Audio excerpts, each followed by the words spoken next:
Hey, check out what's behind me right here. This is a 2023 Chevrolet Suburban RST in the new radiant red metallic color. Let's go have a look.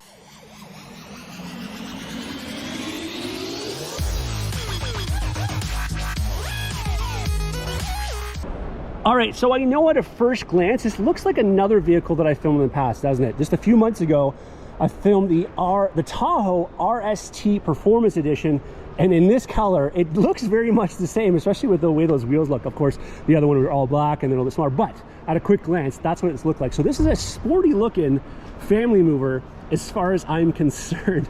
I just think this one looks sharp in this new color. You have, of course, the beautiful wheels down here with, you know, kind of like the black and, you know, aluminum look to these ones. These are 22s, of course, which again, fill up that wheel well really nicely. Heading out front, because this is an RST, you can get the black badging there. You're obviously gonna get the black in the grille, the black down there below, the black painted underneath the mirror caps over here. And then this, I know it's not a big deal to some people, but it is to me. This is all black around here, as well as the roof rails are black as well. It makes a difference, especially depending on the color. And then this isn't chrome like you see or polished like an LTLS Premier is black here, a black logo, and again the black Suburban logo there as well. RST is there. And what I think they should have done, pardon me, is you see the Duramax there? I changed that on my own and I have that as black as well. Chrome there, whatever, but it would look cool if it was black because it would blend in with everything else. Kind of the chrome kind of stands out a little bit differently there, but hey, minor detail, right? It is what it is. So as you saw in the back, this does have the Duramax in it. So right now underneath the hood is the 3-liter Duramax Turbo Diesel. This thing has 460 pound-feet of torque. I use one as a daily driver. The fuel efficiency is phenomenal. Pulls my 30-foot trailer absolutely no problem with a couple push-outs in it. So it's a heavy trailer loaded with kids and dogs and everything else in it. And this has pulled it all throughout Michigan and Canada, all over the place. And mine's a Tahoe, by the way, but regardless, same idea. By the way, if you didn't know this, let's talk about this right now. Tahoe and Suburban differences. What's the difference? Really? Nothing. Honestly, the only difference is back here. So all the legroom, first, second, third row is the same between a Tahoe and a Suburban. The difference is right off the back. So on the Suburban, you're getting about that much longer in the rear storage. Let's open this hatch and I'm going to show you. So behind the third row is essentially where your differences are coming as far as the size of the vehicle. You can see the third row right now is up and we have this much storage. When you have the seat up, the third row up in a Tahoe, you're probably about here. So you have about that much room. So you're gaining that much space here in the back. You also have storage underneath here, a little bit, not a lot, but you have a little bit of storage back here. All right, so let's go around the side here and go into the back seat and show you some things here. What I do like is all 4 doors have the push button there. So as long as you have the keys on your person, you can open those doors. Some of the trucks have gone away from that. I only have them in the front door. I don't know why. So I like the ability, the Suburban Tahoes have not done that.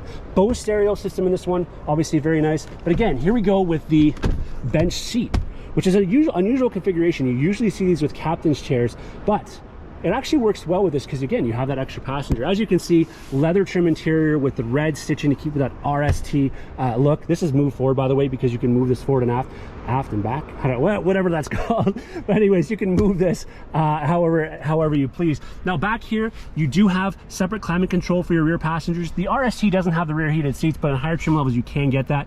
USB charging, USB-C charging for your rear passengers as well as an actual plug-in down here. And up here, you do have the option to get the big massive touchscreens back here, which can run independently from one another, and it can run wirelessly as well as HDMI. Again, this one isn't configured. Also, you can get a panel sunroof in this. This one does not have it. So this is trimmed down a little bit compared to what you would, you know, oftentimes see in RST. But regardless of that, if you don't want those features, the nice part is you can opt out. You can save yourself, you know, a few $1,000 by doing that.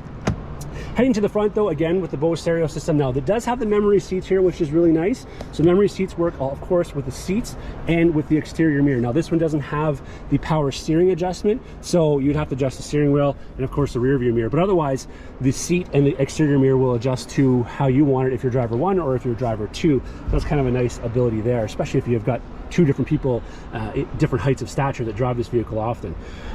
So auto track 4-wheel drive system is right there. Auto 4 high, 2 high. You've got train mode there. You also have the auto stop start on this one. Again, I can tell you firsthand with the 3-liter, I have got the exact same order that this has. I don't even notice that thing kicking on and off, but it works very well. Again, aiding in the fuel efficiency that the diesel offers. You got some safety features like lane keep assist. There's your parking brake right there. Tons of different things there. Over here, you're going to see no heated steering wheel on this particular one.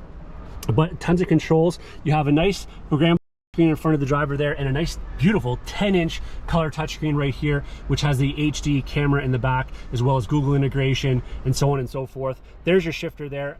I know that looks weird for some of you. I use that shifter all the time. I love it. It's easy to use. It's intuitive, especially after you've used it just a couple times. Separate climate control right down there for your driver and your passenger. And then down below there, you have your wireless charging, a nice big, doesn't matter what side your phone in, it's gonna fit there. Heated seats, of course, in this one. No ventilated seats, but you do have heated seats. Ventilated seats you can get in different trim levels, of course, but this particular one doesn't have it. Again, I think this one's trimmed down just a little bit. And then you have nice big storage area here, obviously, as well. Of course, the glove compartment over there, a little storage behind or beside there. Now up here, this is normally where you would have, of course, your sunroof configuration stuff, but this is also for the power gate back there, which you can have at 3/4 full height or off. So especially if you back up to a wall or you're in an underground parking garage, you don't want to accidentally hit the button on the key fob, have the door open, you can turn it off and still open it manually.